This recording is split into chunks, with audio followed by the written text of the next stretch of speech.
Hey guys, I'm back with a quick little review. I'm going to be reviewing the Hypnotic Purple Seduction Wax from Sexy Smooth Wax. This is my first time using wax from this company, but what I will say is they already had a plus for me, because if you are new here, I definitely have expressed the fact that I don't like cream waxes. I'm more of a film/gel kind of wax girl. I don't know about y'all, but let me know in the comments.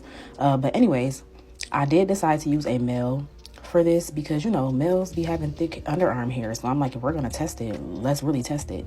But nonetheless, I only used 3 strips on this model, and to be honest, when I remove the strip, you'll see how much of the hair actually did come off. I think another thing that I really love about the wax is the fact that it's very fast drying. For me, I like a fast drying wax because I like to get the services, you know, done very quick, in and out type of vibe, you know. So if you like a very fast drying wax and you're not really like a cream wax kind of person, I do feel like this would be a great buy for you.